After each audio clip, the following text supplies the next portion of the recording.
something my dad went over me when I was a kid. So who in here would consider themselves from the time that they were young entrepreneurs? Yes? Tell me why. I've always had innovative ways of making money. Okay, we'll keep it at that. I don't want to hear anymore. What were you going to say? That I was always losing money. I always had like a goal, always set up to accomplish. Always thinking about it. Yeah. Okay, anybody else? Wayne? I used to flip stuff on eBay. Okay, eBay salesman? Yeah. Yeah, I used to sell things in school. Okay, we'll keep it at that. No, chocolates and all this stuff, you know? Good things, not bad things. Same like Andy, same as Yeah. since like grade school. Okay, Skira?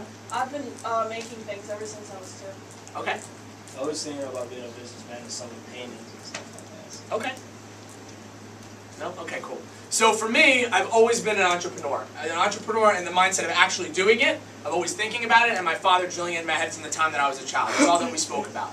He was a businessman. He's always had companies from before he was 21 years of age. He started, selling newspapers, shoveling people's driveways, whatever it could to earn cash to build a business.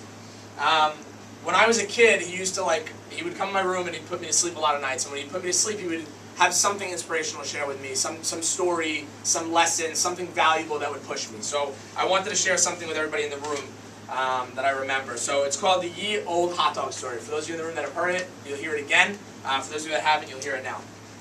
So there was once a man who lived by the side of the road and sold hot dogs. He was hard of hearing, so he had no radio. He had trouble with his eyes, so he had no newspapers to read, but he sold hot dogs.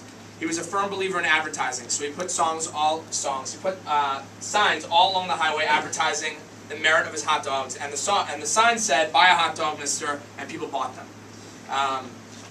He increased his meat and bun order. He bought a bigger stove to take care of his trade. Finally, business was so good that he asked his son to return from the city to help him. Then something happened. His son said, "Father, haven't you been listening to the radio? Haven't you been reading the newspapers? There's a big depression on. The European situation is terrible. The domestic situation is even worse. Everything's going to shit." Whereupon the father thought, well, my son's been to college, he lives in the city, and he was a big businessman. He reads newspapers and listens to the radio, so he ought to know what's going on. So the father cut down on his meat orders, he cut down on the bun orders. He curtailed advertising, no longer bothered to stand by the highway calling out for sales. His sales fell off almost overnight. He said to his boy, "You were right, son. Certainly we're in the middle of a great depression." The moral of the story that it says is success you have in your business depends largely on the enthusiasm and initiative in which you go after it. So, considering I'm a person of pride and a person that feels that I think confidence plays a big role in that, I never shared this with anybody in here. I don't think I have, and I really wanted to talk about it. I think failure is a very, very big part of success. And so I have been an entrepreneur from the time I'm a little kid, and I have failed every single time up until this business. And I want to share that with everybody in the room so you understand that. So the first business I ever opened up was a lemonade stand. I had no idea what I was doing. I was a little kid. I obviously failed miserably at that. Okay. The second business that I opened up, for those that are old enough in this room to remember, is the business of Pogs and Slammers. Anybody remember that? You remember it? Okay. So Pogs were like these little cardboard cutouts of cool things, and a slammer was like a metal piece that you slammed it, and whoever turns more over, you win. So my dad would take me to Broadway, and I'd buy them wholesale, and then I'd flip them in school. And so I got caught by the principal. They called up my parents to come get me. My parents flipped out in front of the principal, and as soon as we got outside to the car, they were like, "Here's your Pogs back. Good job. Make some more money." I failed at that business. Next, I did garage sales. I would go through my parents' stuff. They'd give me an okay of what I can sell. I would take all the product from their factory, and I'd stand in front of our house, and I'd advertise for a yard sale, and I'd sell. I failed at that business too. I had a car wash business. I made flyers up. I could show them to you, business cards. I'd go around and I'd solicit and have a car wash in front of my parents' house. The only cars I ever washed were my parents. The next business I did, I had a flea market. So I used to go on Saturdays, 7 o'clock in the morning, and set up flea markets. Not Yonkers Raceway, but I've done other ones like Aqueduct and all those other markets. And I'd take my parents' manufactured product, I'd pay them for it, I'd go in and stand in the flea market all day selling product. I failed at that and smoked a lot of cigarettes. The next thing that I did was that my parents had a manufacturing company. So obviously I had the opportunity to not complete college and work for this manufacturing company. It's a little bigger than the rest of the scale of those things. It's different selling Pogs or lemonade or car washes compared to a $10 million company with 100 employees. So they gave me the opportunity to be a part of that company for 8 years. And in that 8 years, I worked semi-hard. I learned a lot of the different industry, a lot of the industry, and I learned a lot of different departments that we had. But the one thing that I got really good at was being lazy and not working. When you have a family business, you don't really have to work that hard. There's no push. There's nothing behind you. So at 25 years of age, which was 4 years ago, my dad left the business. It was just my mom running the company, and he told me, he goes, look, it's for you and your mother. Run the company. I'm going to go do some real estate. Do what you got to do. I took a $7 million company and made it 0 in 1 year. Great job, right? So I know what it's like to fail. I know what it's like to hit the very bottom and sign over all my trust funds. I know what it's like to lose everything that I had, and my parents said, you can live in our house, but you're back down to 0. The point of the story that I just read to you is a very simple story. When you have a passion, when you have a drive, you go after it. People that are going to tell you that it can't be done, it's because they can't do it. People that are going to tell you it's never possible, it's because they're too lazy or stupid or they just don't want to do it. The Pursuit of Happiness, I think, is one of the best movies that was ever created, I think, in terms of inspiration or motivation. And he says to his son very clearly, just remember that when you have a dream, when you want to follow through, just remember when people tell you that you can't do it, it's because they've never done it or they're too afraid. And so the moral of that is that we're in entrepreneurialism. Forget door-to-door, forget all the other stuff, forget the system, forget any of that stuff. Yes, you may be an employee of the company, but you are an entrepreneur. You're in this business for one reason, because you believe in a bigger opportunity. You believe in an ability to run a company.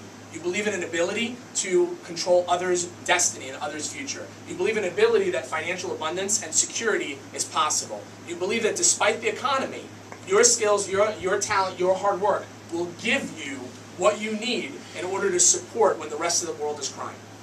Is that a fair fact to say? Yes. That's the only reason I'm standing here. I'm standing here because when my company with my family went under, after so many things I've tried that just didn't work, I sat on interview after interview, and every person that interviewed me, I looked at the same thing. I never even listened to what they were saying. I just looked and I said, I'm talented, I have skill, I'm smart, there's no way I'm going to work hard and make this motherfucker money. There's no way. I'd look across from the guys interviewing me, and that's the only thing. I wouldn't even hear what they're saying on the interview. I wouldn't even hear the questions. I just thought, how can I take my talent, my skill, and make this person money? I need to do it for myself. And I stopped interviewing.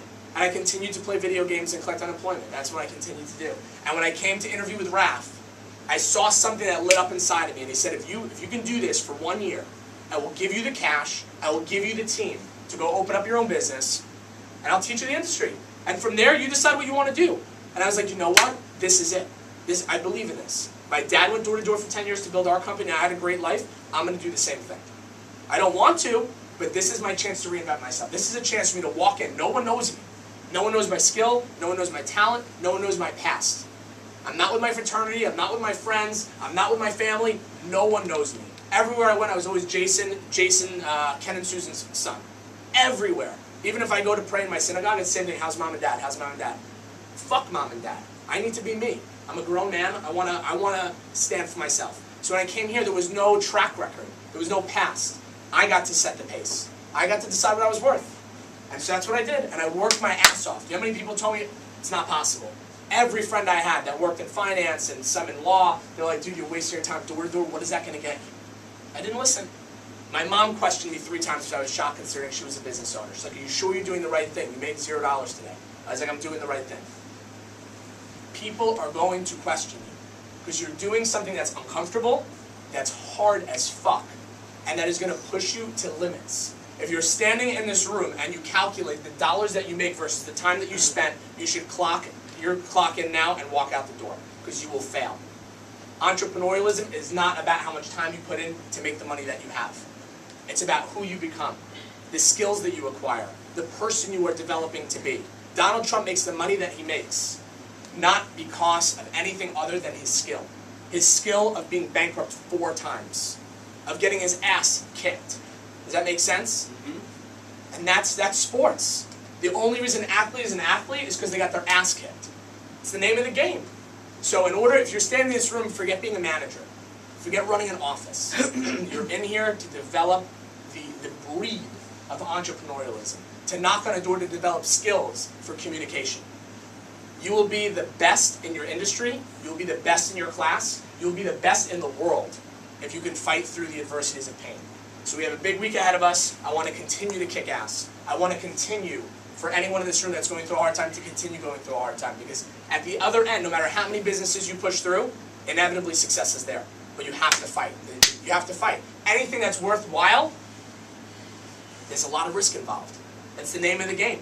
That's how we work. If you want to be a politician, well, guess what? You're going to have negative people protest against you, right? But it's for a powerful position, but you'll have people marching down the street saying what a loser you are. It's the name of the game. If you want to be a terrorist, which God forbid anybody want to be a terrorist, but they got to go against crazy grain to become a terrorist, right or wrong. If you want to open up a big company, you're going to have people telling you that you'll never make it. If you want to do something that is going to impact the world, if you want to do something that's going to be major, you have to be ready to go against sandpaper as thick as possible. And that's what we're going to continue to do. I expect every single person in this office not only to be an entrepreneur, but to contribute to entrepreneurialism as a trade in the world. Make a difference for yourself, for your community, for your family, so ultimately you have the families that you want to have.